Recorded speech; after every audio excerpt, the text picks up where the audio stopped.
நான் முன்னாள் எம்எல்ஏ, எடப்பாடியினுடைய முன்னாள் எம்எல்ஏ. என் பேர் வந்து காவேரி. பாட்டாளி மக்கள் கட்சியில் இருக்கிற பொழுது நான் சட்டமன்ற உறுப்பினராக இருந்தவன்.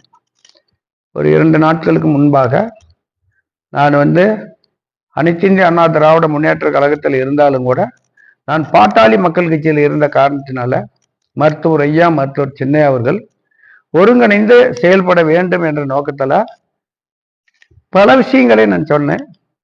அதில் வந்து இதுக்கெல்லாம் காரணம் வந்து அந்த 2 பேர் பிரிஞ்சு இருக்கிறதுக்கு காரணம் வந்து கோகா மணியும் சேலம் அருள் எம்எல்ஏவும் தான் காரணம்னு பதிவிட்டு இருந்தேன். அன்னைக்கு அடுத்த நாள் மாலையில வந்து எனக்கு ஒரு தகவல், எங்க பகுதியை சேர்ந்த ஒரு தம்பி வந்து எனக்கு வந்து ஒரு இது அனுப்பினான். என்னன்னா, இது மாதிரி வந்து உங்க பேர்ல வந்து கண்ணீர் அஞ்சலி வந்திருக்குது, உங்க பேர்ல வந்து கண்ணீர் அஞ்சலி வந்திருக்குது அப்படின்னு சொல்லி சொன்னான். நான் அந்த போட்டோவை பார்த்ததும் எனக்கு திடீர்னு வந்து ஒரு திக்கு நடிச்சிருச்சு. என்னடா, யாருடா கண்ணீர் அஞ்சலி நம்மளுக்கு அனுப்புவாங்க அப்படின்னு சொல்லி ரொம்ப மன உளைச்சல் ஆயிடுச்சு. அப்புறம் அந்த தம்பிகிட்ட தொடர்பு கொண்டு கேட்டபோது இந்த தம்பி சொன்னா, அப்படி எனக்கு இது அனுப்பின தம்பி ராயனம்பட்டியை சேர்ந்த பேர் என்ன, ராஜதுரை என்பவர் தான் இதை வந்து பதிவிட்டு இருக்கிறாரு அப்படின்னு சொன்னாங்க. அந்த ராஜதுரையை வந்து என் கூட இருக்கக்கூட எங்க ஊருக்காரங்க இளைஞர்கள்லாம் போன் போட்டு கேட்டபோது இதை பதிவிட சொன்னது சேலம் எம்எல்ஏ அருள் தான் பதிவிட சொன்னாரு, எனக்கும் இதுக்கும் சம்மதம் இல்ல, நீங்க அவரை கேட்டுக்குங்க அப்படின்னு சொல்லி சொன்னாங்க. இது வந்து என்னை வந்து இப்ப 2 நாட்களாக அந்த இது கண்ணீர் அஞ்சலி வந்த உடனே விடிய நிறைய பேர் தொடர்பு கொண்டு இது மாதிரி என்ன இப்படி ஒரு இது வந்திருக்குது, அண்ணன் இருக்கிறாரான்னு என்கிட்டயும் போன்ல கேட்கறாங்க.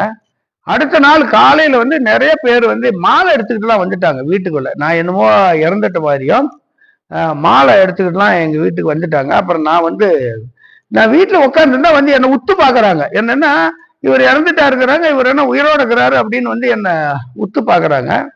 அதனால இது வந்து அப்புறம் நேத்தும் நிறைய பேர் தொடர்பு கொண்டு கிருஷ்ணகிரி, தருமபுரி எல்லா இடத்துலயும் தொடர்பு கொண்டு அண்ணன் இருக்காங்களாங்கிறாங்க. ஏன் போன்லயே நான் இருக்கமா என்ன பண்ணுவோம், என்ன இதுங்கிறாங்க. இது மாதிரி வந்து ஒரு தவறான இதை வந்து என் மேல பரப்புறாங்க அப்படின்னு அவங்களே சொன்னாங்க. நீங்க இது மாதிரிலாம் பொறுத்துக்கிட்டு இருக்காதீங்க, நீங்க உடனடியே காவல் நிலையத்துல வந்து புகார் கொடுக்கணும் அப்படின்னு சொன்னாங்க. இன்னைக்கு காலையில கூட பத்திரிகையாளருக்கு முன்பாக கிருஷ்ணகிரி சேர்ந்த பாபு சிங்குங்கிறவரு நேரடியா பேசினாரு, அது பதிவாகி இருக்குது. நீங்க இதுக்கெல்லாம் பொறுத்துக்கிட்டு இருக்க கூடாது, உடனடியா புகார் கொடுக்கணும்னாரு. அதனாலதான் புகார் எழுதிக்கிட்டு இருக்கிறேன். இதுல என்ன செய்தின்னா, இதை வந்து இவ்வளவு கேவலப்படுத்துற அருள் அவர்களுக்கும் இதுக்கெல்லாம் காரணமானவர் வந்து ஜி.கே. மணி, அருள், இவங்க தான் அந்த ராஜதுரை இயக்கி இருக்கிறாங்க. இப்ப எனக்கு வந்து கண்ணீர் அஞ்சலி போட்டுட்டேங்க, நீங்க அமரர் ஊர்தி அனுப்பணுமா வேண்டாமா? பாடி வீணாங்க இருக்குதா இல்லையா? அடக்கம் பண்றதுங்கிற வேணுங்கிறதெல்லாம் நீங்க செய்யணுமா வேண்டாமா? அருள் அவர்களையும் ஜி.கே. அவர்களையும் கேட்டுக்கிறேன், நீங்க உடனடியா நீங்க வந்து அமரர் ஊர்தியான்னு அனுப்புங்க. அமரர் ஊர்தி அனுப்பி இந்த பாடிய எரிக்கணுமா புதைக்கணுமா நீங்க தானே முடிவு பண்ணணும், நீங்க எல்லாம் உடம்புற. அதனால வந்து இப்படியும் ஒரு சட்டமன்ற உறுப்பினராக இருக்கக்கூடியவர் அவர் வந்து ஒரு கண்ணீர் அஞ்சலி, ஏற்கனவே இருந்த முன்னாள் சட்டமன்ற உறுப்பினர் கண்ணீர் அஞ்சலி போடுறாருன்னா அவர் அந்த எம்எல்ஏ பதவிக்கு தகுதியா அப்படின்னு வந்து போலீஸ் வந்து அது நடவடிக்கை எடுக்கணும். அடுத்தது இந்த சபாநாயகருக்கு அனுப்பப்பாரு.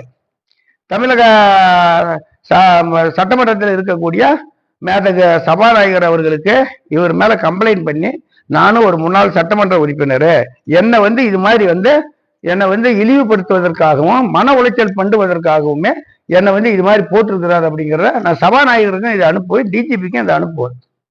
அடுத்ததாக இவர் வந்து என்னத்துக்கு அதிமுக இருந்துகிட்டு வந்து பாட்டாளி மக்கள் கட்சிக்கு பேசுறாருன்னு சொன்னாங்க.